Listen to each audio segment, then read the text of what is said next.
클릭해 주셔서 감사합니다. 음파입니다. 제가 미국 드라마 스타트업 시즌3 정주행을 마쳤습니다. 그래서 오늘은 시즌3 리뷰 영상을 찍고 있습니다. 요거 리뷰하기에 앞서서 댓글에 제 그 유튜브 활동명 음파가 무슨 뜻이냐 질문해 주신 분이 계셔서 간단하게 답변을 드리면 음이란 파이입니다. 제 컨텐츠를 보신 분들은 아시겠지만, 그러니까 파이가 외부적으로 드러난 정보나 그런 것들보다는 이게 뭔가 좀 감춰지고 뒤에서 이루어지고 있는 뒷이야기 같은 것들에 제가 주목하고 그런 것들을 주로 컨텐츠로 다루기 때문에 이름을 그렇게 졌고, 은밀한보다 좀 더 뭔가 감춰지고 수면 아래에 있을 것 같은 음침한 그런 내용들을 겨냥하고 있기 때문에 은밀한 파이라고 이름을 지었습니다. 별거 아닌 이름에도 이렇게 관심 가져주시고 궁금해해 주셔서 감사합니다. 그러면 오늘 준비한 내용을 시작하도록 하겠습니다. 니콜라스입니다. 메라랑 단 한 번 갔는데 이 쿠폰이 왔어. 어떤 상황이냐면 메라가 니콜라스 여자친구입니다. 여자친구랑 카페에 갔는데 처음 가는 카페였던 거예요. 근데 그 카페에 갔다 와서 이제 니콜라스가 개인 SNS를 하는데 쿠폰이 왔다는 거죠. 이 카페, 처음 간 카페에서 쿠폰이 왔다는 거예요. 근데 그 카페에서 온 게 아니고 니콜라스가 사용하고 있는 SNS, 예를 들어 트위터나 페이스북 이런 루트를 통해서 쿠폰이 왔다는 거죠. 그러면은 직관적으로 이상하죠. 내 개인정보가 유출됐을 가능성을 생각해 볼 수 있는 거죠. 그래가지고 그게 의아해서 이 암호학 전문가인 스텔라를 찾아갑니다. 찾아가서 야 이거 어떻게 알아낸 거냐? 나 그 카페 처음 갔고 그냥 커피 한 잔 사갖고 나온 건데 어떻게 알고 이 SNS에서 나한테 이런 쿠폰을 보내냐? 이렇게 물어보니까 그 데이터 마이너 회사가 있다라는 답변을 주는 겁니다. 그러니까 큰 회사가 이들을 고용해서 정보를 수집하는 거야. 그러니까 중앙화된 네트워크 플랫폼에서 그런 데이터 마이닝하는 회사를 고용해가지고 그 유저들의 개인정보를 뽑아낸다라는 거죠. 그러니까 니콜라스가 내 질문은 이거다. 누가 가장 큰 데이터 마이너냐? 그러니까 구글의 데이터 마이닝을 누가 하냐? 하니까 브로큰에그다. 브로큰에그라고 하는 회사가 이제 엄청 중앙화되어 있는 이 구글의 중앙 서버에 접근해서 그 유저들의 개인 정보를 마이닝을 한다. 그 회사가 브로큰에그다라는 답변을 하는 겁니다.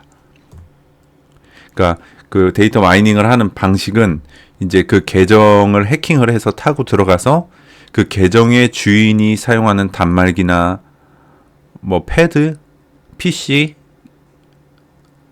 TV 이런 것에 마이크나 카메라 등에 침입을 해가지고 그 유저들이 말하는 내용이나 입력하는 정보 그리고 서치하는 내용들을 다 수집할 수 있다는 거죠. 그 데이터 마이닝 회사가. 어쨌든 이런 내용들이 나옵니다. 그리고 나서 이제 그 브로큰에그라고 하는 회사가 이제 폭로가 됩니다. 그래서 이 역대 가장 큰 정보 유출 사태입니다. 이거 뉴스 앵커의 말입니다. 가장 큰 정보 유출 사태가 벌어졌고 거기 그 관련된 회사는 브로큰에그라는 회사다. 이게 뉴스에 터지면서 이제 데미지를 입겠죠. 그 중앙화된 그 플랫폼 구글이라든지 유튜브라든지 엄청나게 중앙화되어 있는 네트워크 플랫폼이 데미지를 입겠죠. 근데 이 브로큰에그의 이걸 폭로한 사람이 배후가 니콜라스입니다. 니콜라스가 뒷길로 해가지고 엄청 유능한 해커를 돈 주고 삽니다. 그 해커가 또 그 대원판입니다. 시즌 1에 나왔던 대원판. 그러니까 이 드라마 전반에 걸쳐서 가장 실력 있는 해커는 이 판인 것 같습니다. 그래서 이 판을 통해 가지고 브로큰 에그의 그 개인정보 유출했던 그런 루트들을 폭로를 하고,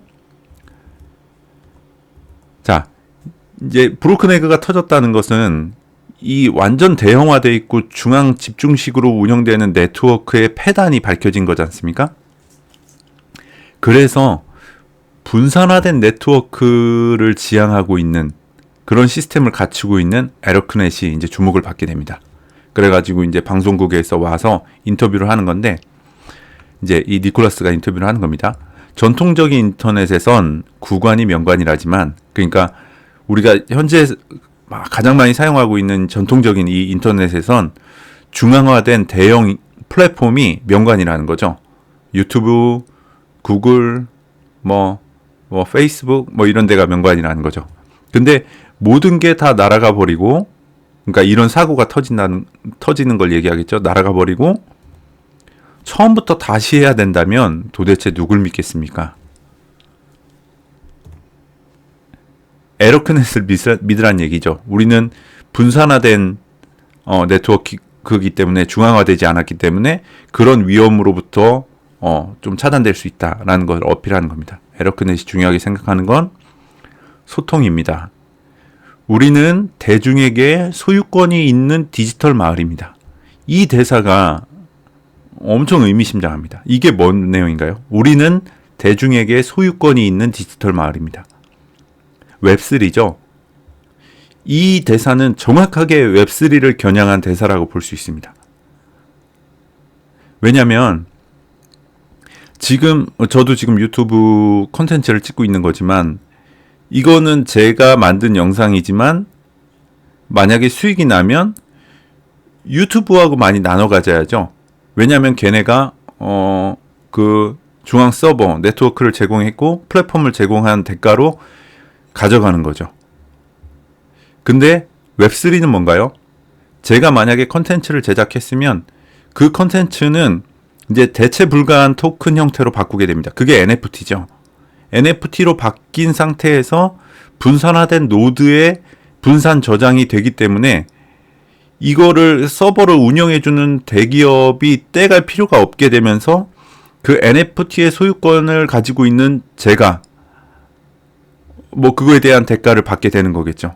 이게 웹3, 그러니까 웹2에서 웹3로 넘어가는 단계에서 가장 중요한 핵심적인 그 웹3 정신을 대변하는 대사입니다. 대중에게 소유권이 있는 디지털 마을입니다. 그러니까 시즌3를 전체를 다 시청하면서 이렇게 주목할 만한 내용들이 많지는 않았는데, 이렇게 하나 건진 게 요건데, 이게 또 중요한 이 웹3의 개념을 다루고 있습니다.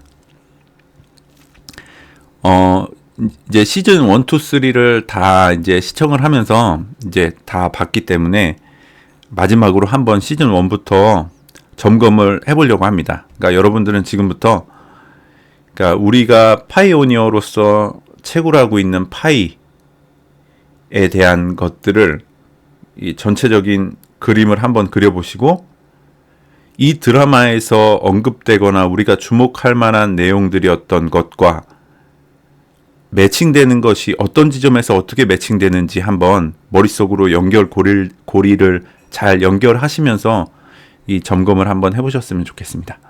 시즌 1에서는 어떤 내용들이 있었냐면,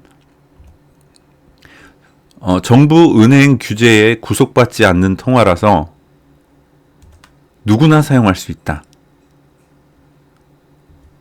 핸드폰만 있으면 된다. 이런 내용도 있었고요. 그 다음에 그 가상화폐 개발자가 스탠퍼드 출신이라는 게 확인이 됐고,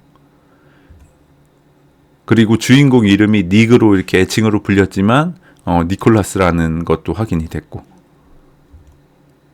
그 다음에 이제 비트코인이 히트를 친 후에 이 오픈 소스의 기반의 P2P 가상화폐들이 엄청나게 생겨났는데, 이 투자자도 그렇고 이 폐쇄 소스 통화가 있으면 좋겠다라는 생각을 해요. 이 폐쇄형 메인넷에 대한 언급도 있었습니다.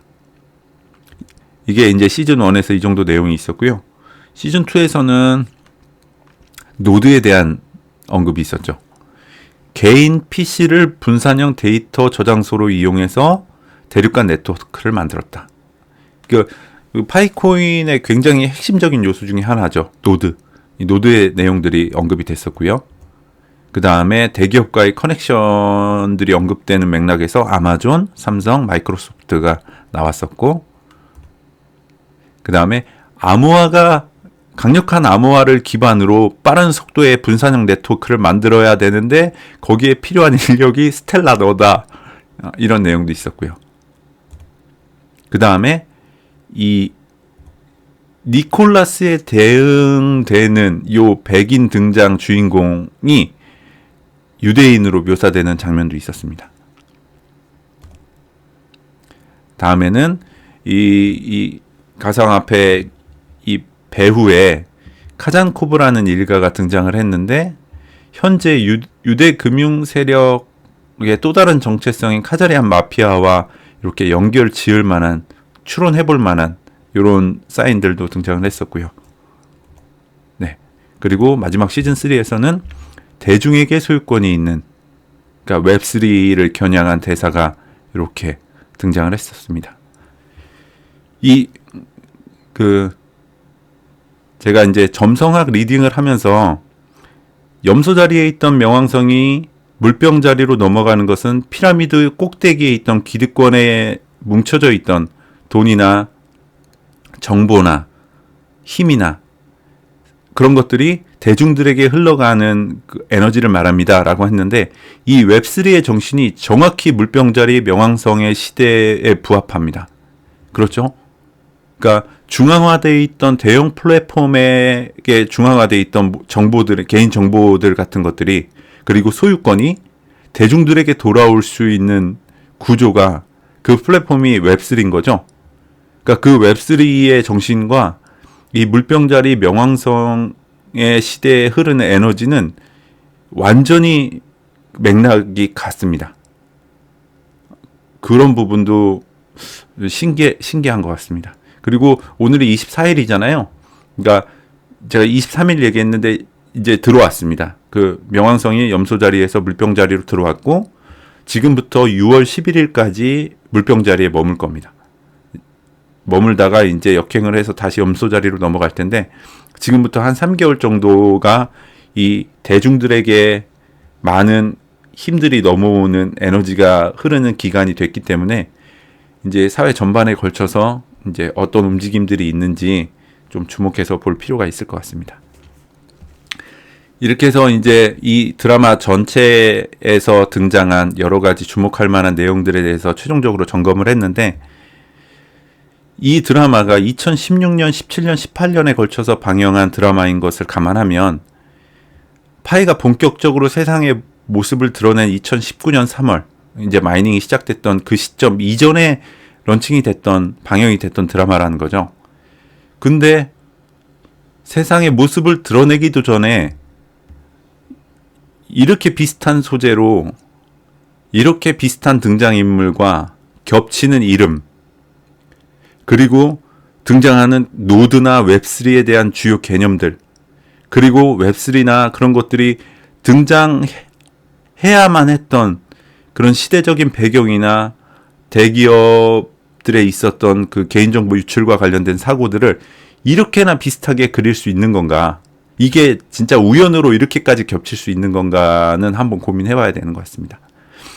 저는 이제 예측 프로그래밍이나 이런 것들에 대한, 그러니까 다른 영역에서도 예측 프로그래밍에 대한 것들을 자료를 많이 이제 접했다 보니 저는 이게 절대 우연이 아니라고 생각하는 입장이지만 여러분들도 한번 그냥 선입견이나 고정관념에서 조금 떨어져 나와서 아니 이런 실체가 있기 전에 이렇게 비슷하게끔 이렇게 우연으로 만날 수도 있는가? 라는 것에 대해서 한번 질문을 던져 보셨으면 좋겠습니다. 그래서 저도 이 드라마는 이제 유튜브를 시작하면서 카페에서 익명으로 제보해 주신 그 정보 덕분에 드라마를 알게 됐고 처음부터 이렇게 정주행을 마쳤는데 이 드라마를 보고 나서 더 파이에 대한 확신을 갖게 됐습니다. 그래서 제가 지금까지 다뤘던 컨텐츠들도 이런 흐름이고 앞으로도 뭐 이런 식으로 다루게 되겠죠. 이렇게 다룰 텐데 여러분들이 이런 것에 대해서 그냥 웃어 넘기고 또는 가볍게 재미로 시청하신 분들이 많겠지만 뭐 한 번쯤은 조금 더 진지하게 생각해 볼 수 있는 기회는 되지 않을까 하는 게 제 생각입니다. 오늘도 준비한 영상 시청해 주셔서 감사드리고 또 새로운 컨텐츠 잘 연구해서 준비해서 새로운 컨텐츠로 찾아뵙겠습니다. 시청해 주셔서 감사합니다.